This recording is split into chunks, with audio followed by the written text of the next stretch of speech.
warahmatullahi wabarakatuh. Apakah hukumnya berhutang dengan Hutang menghalangi dia untuk mendapatkan rahmat Allah yang mulia.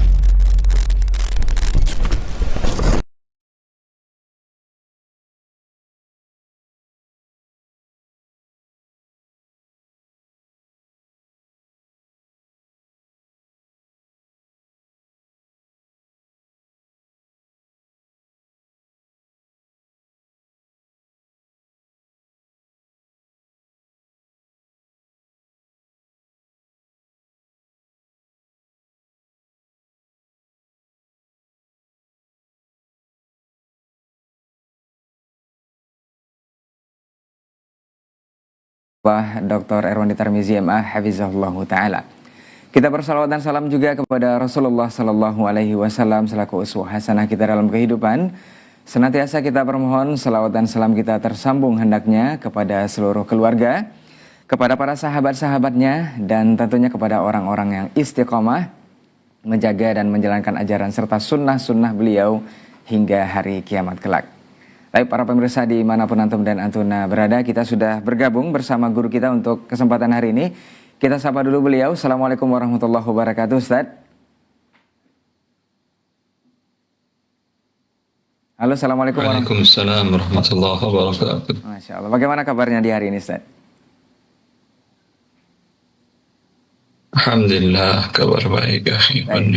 Alhamdulillah. Semoga Ustaz senantiasa dijaga Allah Tabaraka wa Ta'ala bersama keluarga juga. Dan kita berdoa juga semoga seluruh kaum muslimin dan kita semua dalam kondisi terbaik dan selalu dalam rahmat Allah Subhanahu wa Ta'ala. Baik para pemirsa Asil TV, sebelum kita menjawab pertanyaan-pertanyaan antum di 0811-755-0606 yang sudah masuk, kita juga mengundang antum untuk langsung berinteraksi di nomor yang sama melalui telepon untuk langsung bertanya kepada guru kita di kesempatan pagi hari ini. Dan ingat, untuk antum yang bertanya melalui telepon itu lebih fokus ke pesawat teleponnya untuk mengecilkan volume televisi atau mematikan saja pesawat televisinya. Biar lebih jelas pertanyaan yang disampaikan juga jawaban nanti yang akan diterima. Baik, kita mohon izin kepada Ustadz untuk kita langsung bacakan pertanyaan yang pertama. Mohon izin Ustadz. Baik, bismillahirrahmanirrahim. Assalamualaikum warahmatullahi wabarakatuh, Ustadz. Ustadz, ana mau bertanya, bolehkah kita membayar hutang ketika berjanji atau ketemuan dengan teman di masjid, Ustadz? Kita bayarnya di dalam lingkungan masjid. Apakah ini dibolehkan? Jazakallah khairan, Ustadz. Alhamdulillahirabbil alamin wa bihi nasta'in. Wa nusalli wa nusallim wa nubarik ala nabiyyina Muhammadin wa alihi wa sahbihi ajma'in wa ba'du. Membayar sesuatu, menyerahkan barang, itu bukan bagian dari transaksi jual beli, dan bukan bagian dari transaksi yang itu dilarang dalam syariat untuk dilakukan di masjid. Karena Rasulullah SAW melakukannya.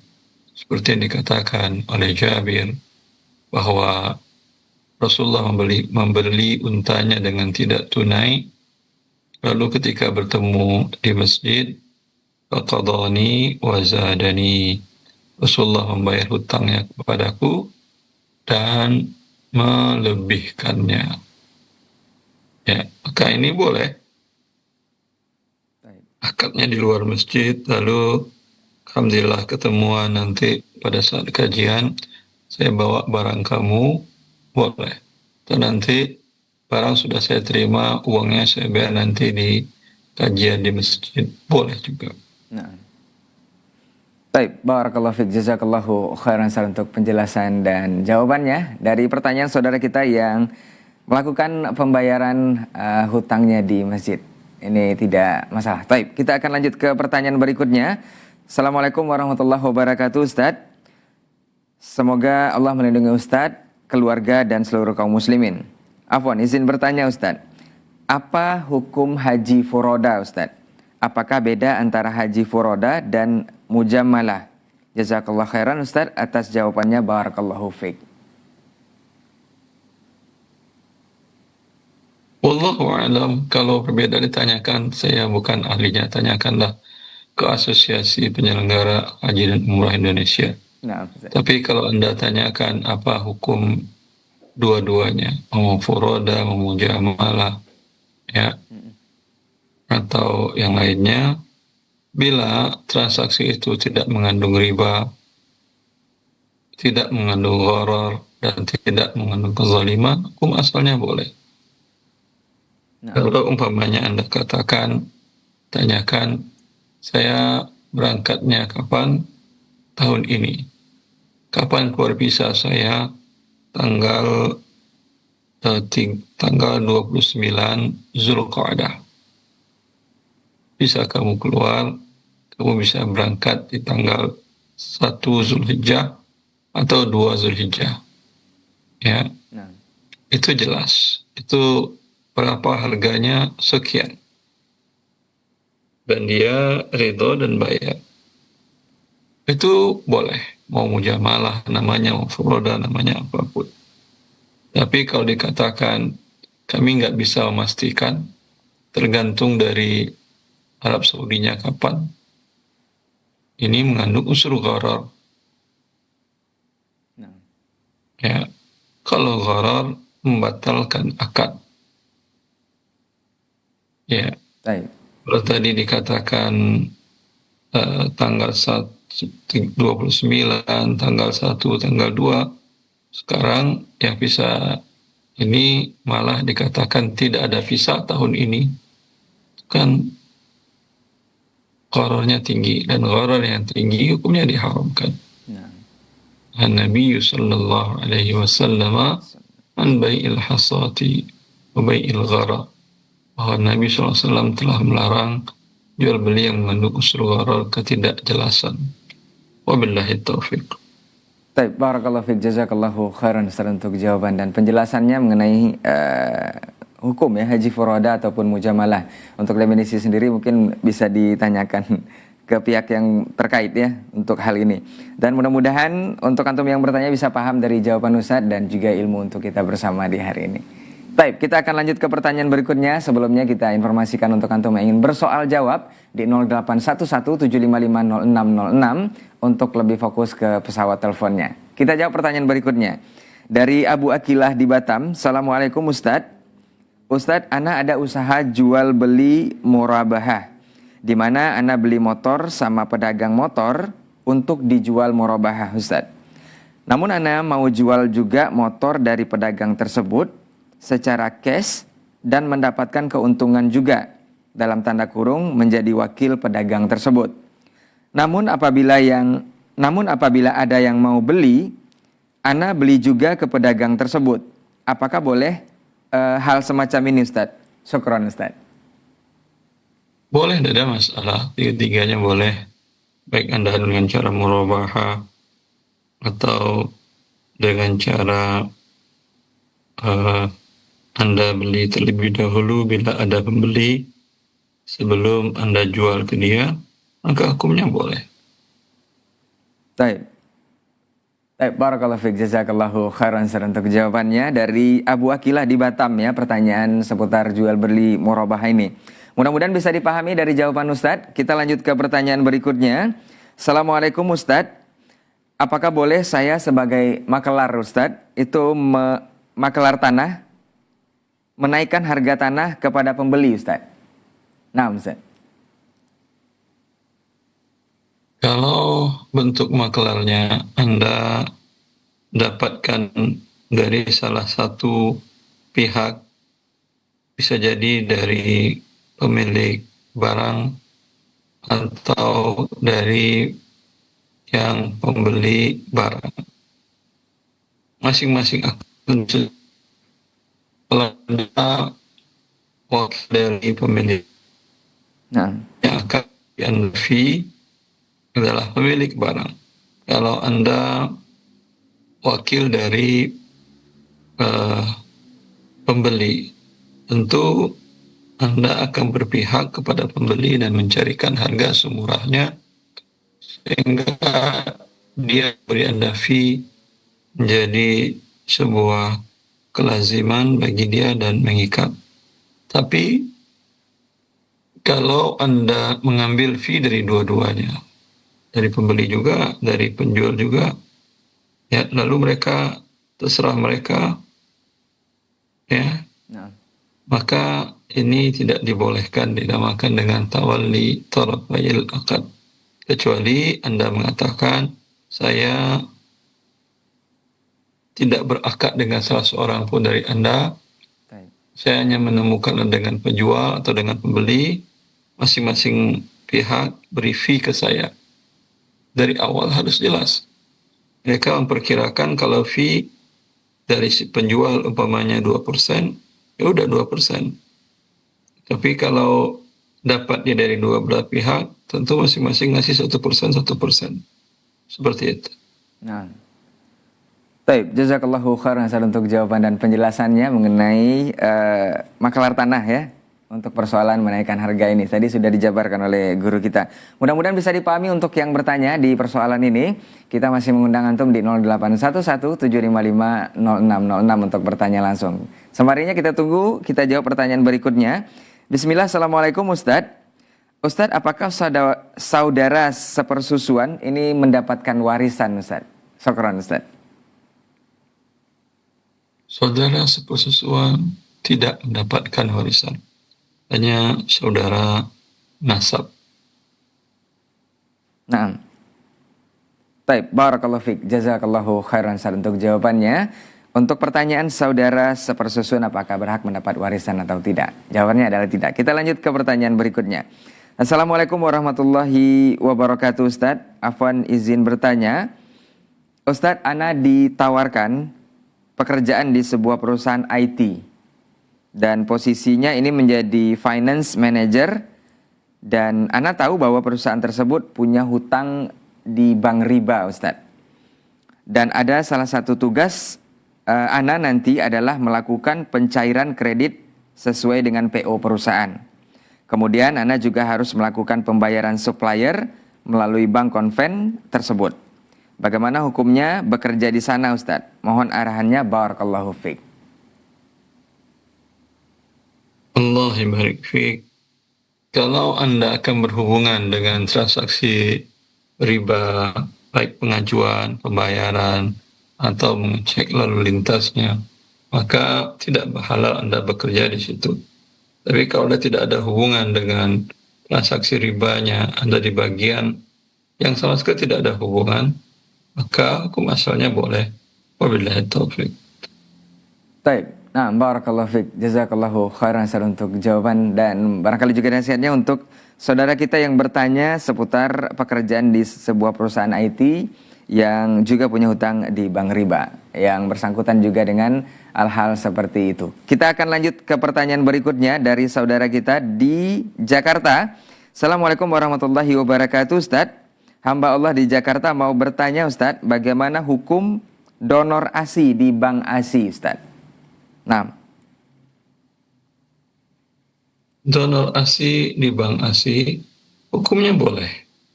nah, Ya. Apakah akan ada hubungan nasabnya? Kalau 5 kali dan dalam kondisi lapar si bayi tersebut, khamsu rada'atin yuharrimna. Nabi SAW 5 kali susuan, sekali diberi ASI, ya sampai kenyang si anak, sampai dia nggak nangis, sampai tidur kenyang. Ya mungkin berapa itu, mungkin 200 ml kurang lebih. nah, Kemudian besok lakukan hal yang sama, besok 5 kali. Kalau 5 kali, maka itu akan menjadi anak susuannya. Maka perlu disampaikan kepada yang akan pihak menerima ASI tersebut. Dicatat si ASI siapa saja ini, jelas orangnya, nomor KTP-nya dan seterusnya, agar hubungan pernikahan nanti tidak akan terjadi pernikahan di antara anak sesusuannya. nah. Wabillahi. Baik, barakallahu fiik, jazakallahu khairan Ustaz untuk jawaban dan penjelasannya mengenai hukum donor ASI di bank ASI. Mudah-mudahan ini bisa menjadi jawaban dari hamba Allah di Jakarta ya. Kita akan lanjut ke pertanyaan berikutnya sembari kita menunggu telepon antum untuk bergabung di 0811-755-0606 untuk bertanya langsung kepada guru kita di kesempatan pagi hari ini seputar muamalah kontemporer tentunya. Kita akan lanjut ke pertanyaan berikutnya. Assalamualaikum warahmatullahi wabarakatuh, Ustadz. Ustadz, Ana punya usaha bengkel motor dan juga mobil. Ketika ada customer yang ganti oli bekas Ana simpan di sebuah drum. Ini tanpa meminta izin kepada yang mengganti oli atau customer, tetapi oli bekas ini Ana jual kembali, Ustadz. Apakah hal ini dibolehkan? Jazakallahu khairan, Ustadz. Kira-kira kalau Anda kembaliin oli bekas kepada orangnya, Nah, itu bagi dia ada nilainya enggak? sepertinya ada, Ustadz. Ya, kalau saya biasanya diberikan itu saya buang. Nah, Berarti itu adalah sampah. Ya, walau terkadang sebagian dealer bengkel resmi kendaraan itu dia tetap mengembalikannya. Ya, maka ini adalah sampah. Kalau sampah, ya, maka diambil dan dijualnya boleh. nah, Kecuali sampah emas. Ya, baik. bagian para tukang emas, dagang emas yang mereka punya pencucian dan pemurnian dan pengolahan pembentukan emas, ini beda halnya. Karena itu emas, memang emas itu dari sampah. Nah, Ya, di mana orang ngambil dari dari permukaan bumi, diambil titik demi titik, bukan bongkah demi bongkah, titik demi titik yang mereka kumpulkan. nah, Karena titiknya itu berharga tinggi. Maka kalau sampah emas, ketika Anda cuci, Anda sampaikanlah. Mamanya Anda minta dicuciin emas. Bu, ini sampahnya buat saya atau saya kasih ke ibu. nah, Ya, kalau dia katakan ya ambil saja, atau dia katakan kalau tidak bisa, ya sediakan berarti tempat pencuciannya, karena dia hanya membayar jasa Anda, yang sampahnya milik dia. Salah seorang teman yang punya usaha emas ini, dia mengatakan itu kotoran emas itu, sampah emas itu, dalam setahun dia bongkar, dia jual, itu dapat puluhan juta, 40 sampai 60 juta. Sekarang mungkin udah ratusan juta mungkin. Masya Allah. Nah, harga emas tinggi. Segitu. Baik. Maka ini perlu izin. Tapi kalau sampah oli tadi, memang dalam angka tontonan harganya ada. Tapi ketika 4 liter, ya 3 liter, itu biasanya orang hanya buang saja. Beda emas. Emas setitik orang ngumpulin. Wabillahi taufik. Nah, baik, barakallahu fiik, jazakallahu khairan untuk jawabannya dari pertanyaan saudara kita yang punya usaha bengkel dan mengumpulkan oli bekas dari customernya ya. Kita akan lanjut menjawab telepon di 0811-755-0606. Halo, assalamualaikum. Halo, assalamualaikum. Iya, dengan siapa di mana? Dengan siapa di mana, Pak? Dengan Abu Fitri, Ustaz. Iya. Silakan Abu Fitri. Assalamualaikum, Ustaz. Waalaikumsalam. Assalamualaikum warahmatullahi. Karena mau tanya masalah ini, Ustaz. Mau memberi hadiah kepada anak adopsi, Ustaz. Karena mau memberi hadiah ke anak adopsi itu, kebun anak itu semuanya itu 6 hektar, Ustaz. Tapi qadarullah dia sekarang udah menikah, baru belum ada 1 bulan yang lalu kan. Jadi Ana mau memberi hadiah ke beliau sebelum hari tua saya itu sebanyak 2 hektar, Ustaz. Bagaimana caranya, Ustaz? 2 hektar sepertiga. Itu Iya. sepertiga tidak baik. Baiknya lebih kurang dari itu sebaiknya. Karena Anda punya harta yang lain kah? Selain kebun 6 hektar? Rumah, Ustaz, senilai hampir 800-an juta lah, Ustaz. Oh, Kalau Anda mau ngasih 2 hektar boleh, kasih ke dia, suruh dia balik namakan surat-suratnya. Iya Ustaz, tapi di proses pembuatan surat itu Ustaz, kalau di camat itu kan jual beli Ustaz, nggak ada ini surat apa namanya Hibah. hadiah, itu gimana Ustaz? Ya udah jual beli aja. Teruskan jual beli dengan harga sekian atau berapa. Dan katakan kepada anak angkat Anda itu, ya udah kamu punya uang berapa? Kalau harganya biasanya 2 hektar itu sama dengan 100 juta, kamu punya uang 10 juta, ya udah tulis 10 juta. Berarti kita harus menerima uang dari anak angkat itu Ustaz. Iya kan hibah juga. Nanti ke harga 100 juta, Anda terima 10 juta, berarti hibahnya berapa? Nilai kebun itu sekitar 350-an juta Ustaz. Jadi kalau Iya 350 juta, Anda terima dari dia 30 juta. Berapa berarti hibahnya? 320 juta. Tapi kalau anak nggak minta uang gimana Ustaz? Tapi Anda bilang tadi tidak bisa di camat. Iya, di camat itu bisa, cuman tak tercantum di situ angkanya Ustaz. Tak tercantum angka, cuman jual beli gitu aja. Ya udah kalau bisa serah tuh pakai camat. Berarti boleh ya Ustaz. Syukran atas jawaban Ustaz. Jazakallah khairan. Baik, jazakallahu khairan untuk Abu Fikri yang mudah-mudahan bisa paham dari jawaban Ustadz yang sudah bertanya di 081175500606 mengenai persoalan hibah kepada anak anak adopsi. Mudah-mudahan ini juga menjadi ilmu juga untuk kita bersama di hari ini yang menyimak di live interaktif Muamalah Kontemporer bersama guru kita Ustadz Dr. Erwandi Tarmizi MA Hafizahullah Ta'ala. Baik, para pemirsa, kita lanjut membacakan pertanyaan berikutnya sembari kita juga menunggu telepon antum di belakang Abu Fikri di 081175500606 yang ingin bertanya langsung. Baik, bismillah. Assalamualaikum Ustadz, mau bertanya tentang hukum menerima pemberian uang dari kerabat yang bersumber dari yang haram Ustadz. Jika boleh, apakah saya melakukan perbuatan syubhat dan kenapa Abu Bakar sampai memuntahkan makanan yang dimakannya setelah tahu asalnya dari yang haram? Naam Ustaz.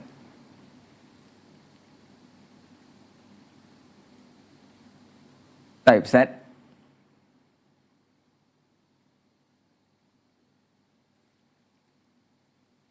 Baik, para pemirsa LCTV dimanapun antum dan antuna berada, sepertinya ada sedikit gangguan jaringan bersama guru kita Ustadz Dr. Erwandi Tarmizi MA Hafizahullah Ta'ala. Kita akan mencoba sembari kita juga tunggu telepon antum yang ingin berinteraksi langsung bersama guru kita di kesempatan hari ini, tentunya di 081175500606. Dan ingat, untuk telepon itu lebih fokus ke pesawat teleponnya ya.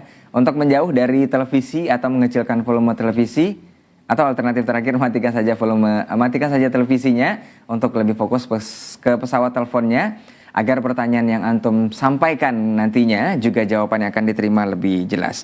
Kita akan coba kembali menghubungi guru kita di kesempatan hari ini, tentunya di live interaktif Muamalah Kontemporer untuk bisa menjawab persoalan-persoalan antum seputar muamalah di 081175500606. Sembari kita tunggu, kita coba bacakan kembali. Halo, assalamualaikum Ustaz. Baik, kita coba bacakan kembali dulu. Nanti kita coba kembali untuk menghubungi guru kita di line Zoom ya.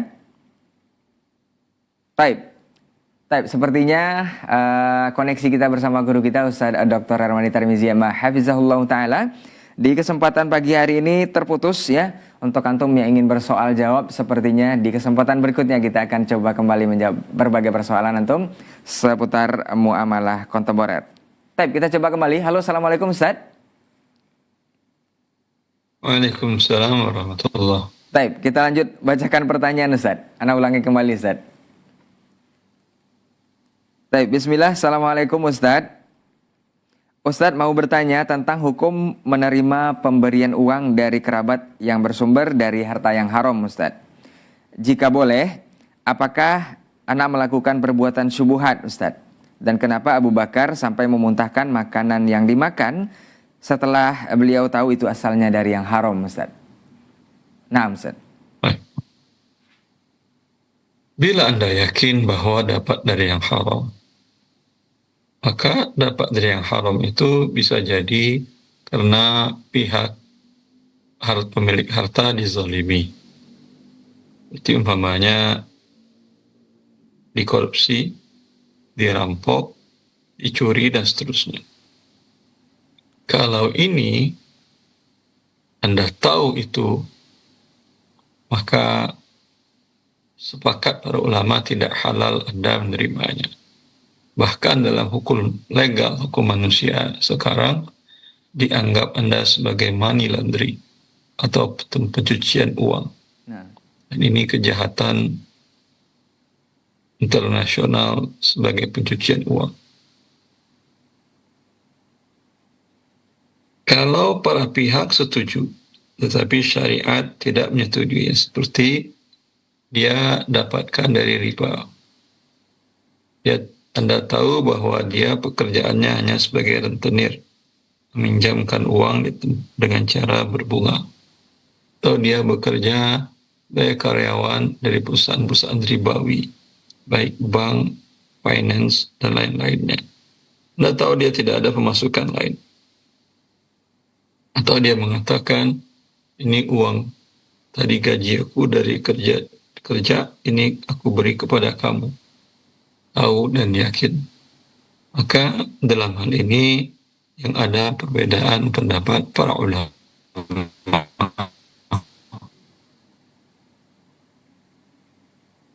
Taib. Taib, jazakallahu khairan untuk jawabannya, mudah-mudahan. Nah, Ustaz. Wallahu a'lam. Kalau dia tahu bahwa bekerja di situ hak. Taib. Taib, barakallahu fiik, jazakallahu khairan untuk jawaban dan nasihatnya mengenai harta yang haram ya. Mudah-mudahan ini jadi perhatian untuk kita bersama, untuk saudara-saudara kita dan seluruh keluarga kita, dan tentunya kita doakan untuk seluruh kaum muslimin bisa terjaga dari hal-hal yang seperti ini. Taib, kita lanjut ke pertanyaan berikutnya. Assalamualaikum warahmatullahi wabarakatuh. Ustaz, izin bertanya, kalau investasi Bitcoin atau kripto itu seperti apa hukumnya, Ustaz? Apa juga yang mesti diperhatikan jika ingin investasi, Ustaz? Jazakallahu khairan.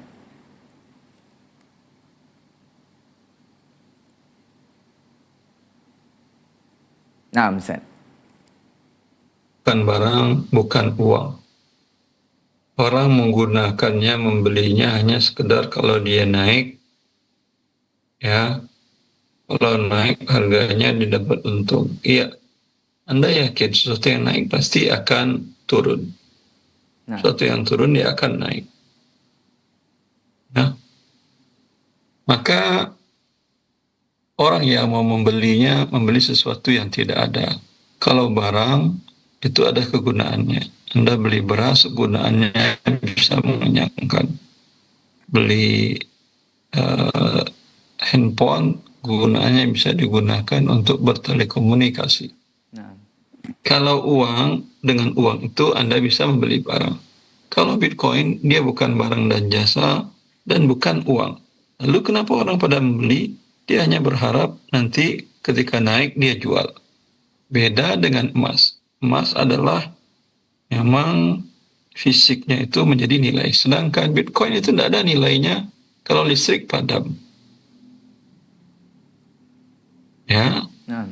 Dan beberapa riset mengatakan bahwasanya ketika akan ditemukan komputer kuantum, itu Bitcoin itu menjadi nol nilainya. Kirakan dalam waktu dekat. Maka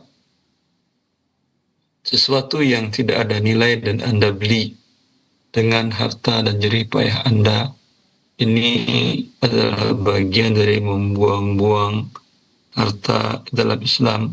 Hukumnya diharamkan membuang-buang harta tersebut. Wabillahi taufiq. Baik, barakallahu fiik, jazakallahu khairan untuk nasihat dan juga jawabannya mengenai persoalan Bitcoin dan juga kripto ya. Mudah-mudahan ini menjadi perhatian untuk seluruh kaum muslimin, khususnya kita yang menyimak di kesempatan pagi hari ini. Baik, kita akan lanjut ke pertanyaan berikutnya. Assalamualaikum warahmatullahi wabarakatuh, Ustaz.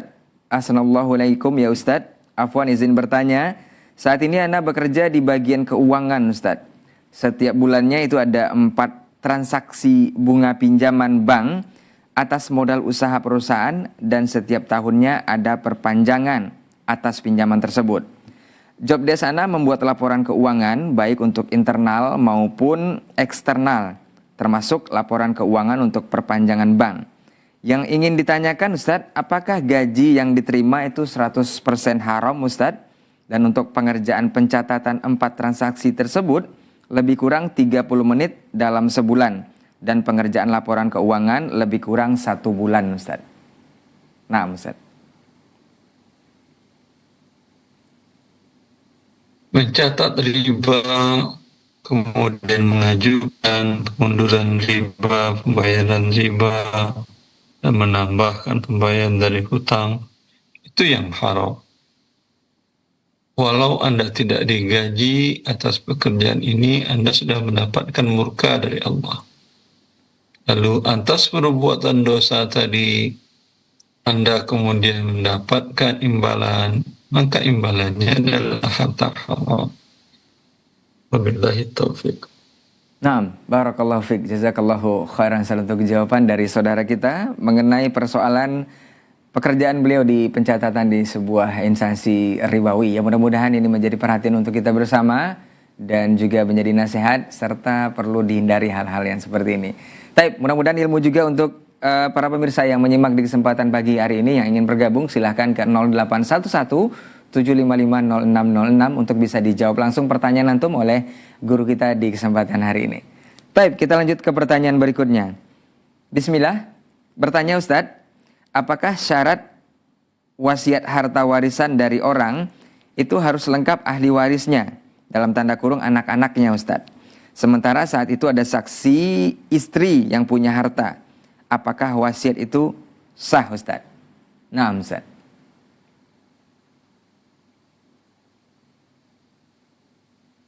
Sah wasiatnya, tidak ada masalah. Nah, baik, barakallahu fiik, jazakallahu khairan untuk jawaban dari saudara kita yang bertanya tentang persoalan wasiat ya. Kita lanjut ke pertanyaan berikutnya dari Ibu Hana di Cirebon. Bismillah, mau bertanya Ustadz. Beberapa waktu kemarin sekolah meliburkan siswanya karena alasan guru atau anggota yayasan mengikuti tablik akbar di tempat lain, bukan di sekolahnya Ustadz. Sekolahnya swasta islami, sekolahnya bagaimana hukumnya Ustadz? Semoga Allah memanjangkan umur kita dalam ketaatan. Barakallahu fiik Ustadz. Anda sudah berakad dengan orang tua, memberikan jasa pendidikan, waktu tertentu dari jam sekian pagi sampai jam sekian siang atau sore. Bila tidak dipenuhi, ini bagian daripada berkhianat, berdosa besar. Karena Allah telah mengatakan, "Walladzina amanu aufu bil uqud." Wahai orang-orang beriman, penuhilah akad-akad kalian. Maka ketika pihak guru atau yayasan tidak memenuhi akadnya, maka sesungguhnya mereka sedang menuai kemurkaan Allah Azza wa Jalla. Wabillahi taufiq. Nah, barakallahu fiik, jazakallahu khairan untuk jawabannya. Mudah-mudahan yang bertanya bisa paham. Bu Hana di Cirebon dari jawaban Ustadz. Kita lanjut ke pertanyaan berikutnya. Assalamualaikum Ustadz, Ana sudah menikah lama, usia sudah 61 tahun, tetapi tidak punya keturunan Ustadz. Sedang kami suami istri bekerja, hartanya campur. Jika kami salah satu meninggal terlebih duluan, apakah boleh kami berdua berikrar harta suami atau istri yang meninggal itu diberikan sepenuhnya ke suami atau ke istri yang masih hidup? Dan jika nanti meninggal juga dua-duanya, hartanya kami berdua ini baru niat diinfakkan agar menjadi amal jariah. Nah, Ustaz. Tidak bisa. Anda sudah meninggal, gimana caranya berikrar? Kalau lagi hidup berikrar, kalau tidak diserahkan, maka tidak menjadi milik. Ketika wafat, wajib dibagi waris. Ya, biarkanlah Allah yang mengatur. Ketika Anda wafat, wafat dengan husnul khatimah. Jangan otak-atik sesuatu yang telah Allah syariatkan dalam masalah hak warisan. Wabillahi taufiq. Baik, jazakallahu khairan Ustaz untuk jawabannya dari saudara kita mengenai pembagian harta warisan ya dari dua suami istri yang tidak dikaruniai keturunan ini. Baik, sepertinya itu pertanyaan terakhir untuk kesempatan hari ini dan seperti biasa sebelum kita tutup, kita minta sedikit kata nasihat dari guru kita. Falyatafadhal masykur Ustaz.